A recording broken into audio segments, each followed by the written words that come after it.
महोदय, कल मैं सदन में बैठी हुई सबके भाषण सुन रही थी।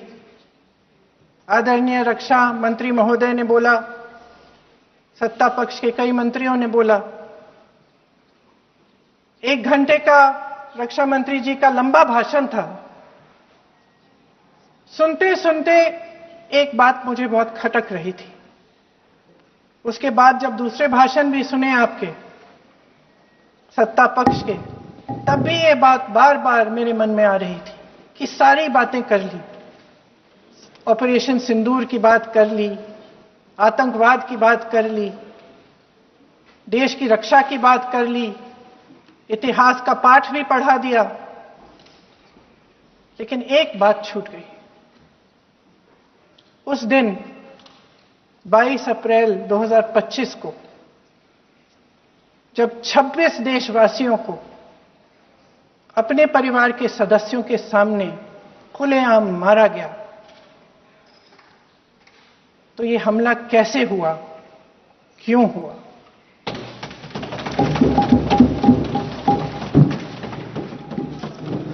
अध्यक्ष महोदय,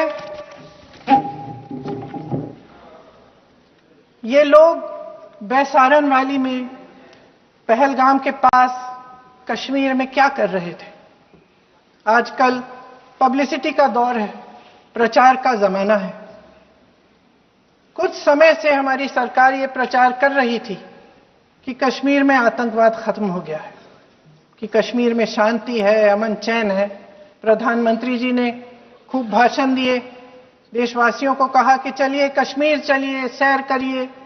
कई बार मैंने ये भी देखा मीडिया पर, टीवी पर कि कश्मीर जाइए, जमीन खरीदिए, अब वहां अमन चैन है, शांति का वातावरण है। इसी बीच शुभम द्विवेदी, एक कानपुर के नौजवान, और उनके पूरे परिवार ने तय किया कि वो कश्मीर जाएंगे। शुभम द्विवेदी की 6 महीने पहले शादी हुई थी। उसकी पत्नी ने कहा कि उनके बीच एक ऐसा रिश्ता था, प्रेम और दोस्ती का ऐसा रिश्ता था कि वो एक दूसरे को बच्चों की तरह हंसाते थे।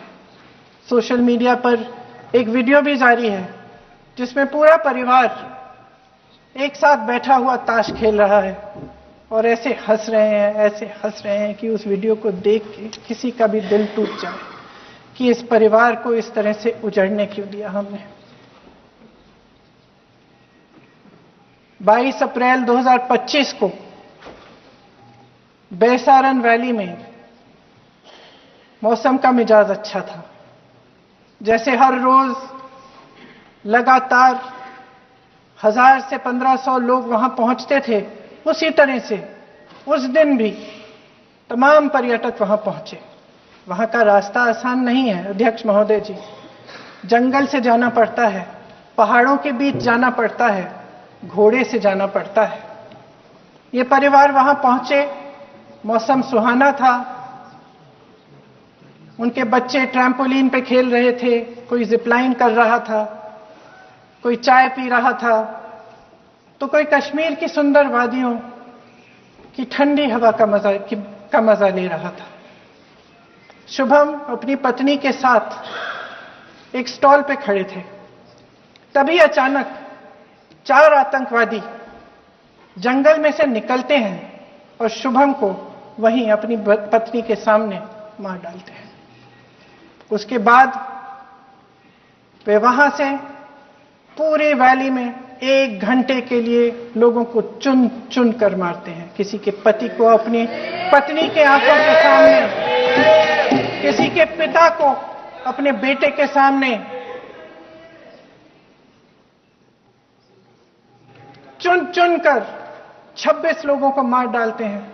शुभम की पत्नी घबराकर वहां से भागने की कोशिश करती है, अपनी जान बचाने के लिए जंगल की तरफ दौड़ती है। वहां पता चलता है कि तमाम लोग जंगल की तरफ दौड़े हैं और अपनी जान बचाने की कोशिश कर रहे हैं। कोई अपने बेटे का हाथ पकड़ के पहाड़ों पर घसीटता हुआ जा रहा है, कोई कश्मीरी घोड़े वालों और गाइडों की मदद लेते हुए चले जा रहा है, कोई रास्ता नहीं है, कोई तरीका नहीं है, लेकिन किसी न किसी तरह से शुभम की पत्नी के शब्दों में किसी ऐसी शक्ति ने हमको बचाकर रखा कि हमें किसी न किसी तरह से हम अकेले नीचे पहुंचे। और मैं उनके लफ्ज पढ़ना चाहती हूं, क्योंकि उन्होंने कहा कि इस पूरे समय जब 1 घंटे के लिए चुन चुन कर भारतीय नागरिकों को मारा जा रहा था, इस पूरे समय उसे एक सुरक्षाकर्मी नहीं दिखा, एक सैनिक नहीं दिखा।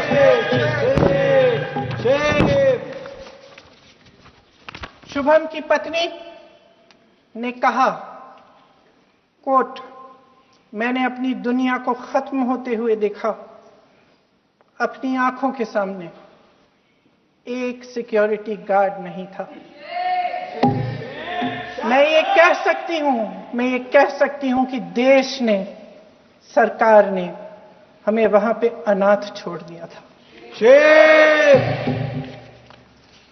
सिक्योरिटी क्यों नहीं थी वहां पे एक सैनिक क्यों नहीं दिखा? क्या सरकार को मालूम नहीं था कि यहां रोज 1000 से 1500 पर्यटक जाते हैं? क्या सरकार को मालूम नहीं था कि यहां के पहुंचने के लिए जंगल के रास्ते से जाना पड़ता है? अगर कुछ हो जाएगा तो लोग वहां से निकल नहीं पाएंगे। एक चिकित्सा का इंतजाम नहीं था, फर्स्ट एड का इंतजाम नहीं था, कोई इंतजाम नहीं था, ना सुरक्षा का, ना फर्स्ट एड का। इन लोगों को भगवान भरोसे छोड़ दिया गया। ये लोग वहां पे इस सरकार के भरोसे गए और इस सरकार ने उन्हें भगवान भरोसे छोड़ दिया।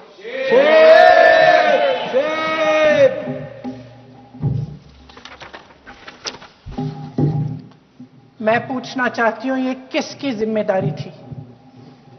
इस देश के नागरिकों की सुरक्षा की जिम्मेदारी किसकी है? क्या इस देश के प्रधानमंत्री की नहीं है? क्या इस देश के गृह मंत्री की नहीं है? क्या इस देश के रक्षा मंत्री की नहीं है? क्या एनएसए की नहीं है? अध्यक्ष महोदय, पहलगाम हमले से सिर्फ 2 हफ्ते पहले हमारे गृह मंत्री महोदय जी कश्मीर गए थे। किस लिए गए थे? जो सुरक्षा की व्यवस्था है इसको देखने के लिए गए थे, इसको रिव्यू करने के लिए गए थे। और उन्होंने वहां कहा कि आतंकवाद पर विजय प्राप्त हुई है। ये 2 हफ्ते पहले है। 3 महीने बाद जेएनके के गवर्नर साहब एक आम इंटरव्यू में ऐसे ही चलते चलते कह देते हैं कि हां, बैसारन वैली में बहुत लापरवाही हुई और इसके लिए मैं जिम्मेदारी लेता हूं। ऐसे ही चलते चलते, और वो बात होती है, खत्म भी वहां होती है और वहीं खत्म हो जाती है। उनसे जिम्मेदारी ली भी नहीं जाती, कोई सवाल नहीं उठाता, कोई जवाब नहीं देता। अध्यक्ष महोदय, उस हमले की जिम्मेदारी एक आतंकवादी गुट जिसका नाम टीआरएफ है थोड़े दिनों बाद लेती है। कौन है ये टीआरएफ?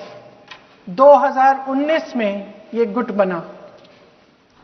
2020 में इसने कश्मीर में आतंकवाद का काम शुरू कर दिया और अप्रैल 2020 से लेकर 22 अप्रैल 2025 तक इन्होंने 25 आतंकवादी हमले किए।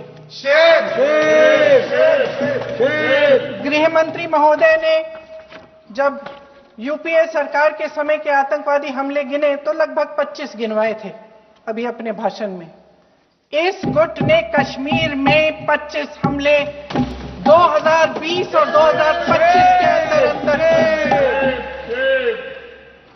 एक पूरी लिस्ट है इन हमलों की। मेरे पास इतना समय नहीं है इसलिए मैं एक एक को नहीं पढ़ना चाहती, लेकिन मैं इतना कहूंगी कि इनमें रियासी का हमला भी था 2024 का, जिसमें 9 लोग मारे गए और 41 लोग घायल हुए। कुल मिलाकर 2020 से लेकर 22 अप्रैल 2025 तक टीआरएफ ने 41 सेना और सुरक्षा कर्मियों की हत्या की, 27 सिविलियन की हत्या की और 54 लोगों को घायल किया। भारत सरकार ने टीआरएफ को आतंकवादी संगठन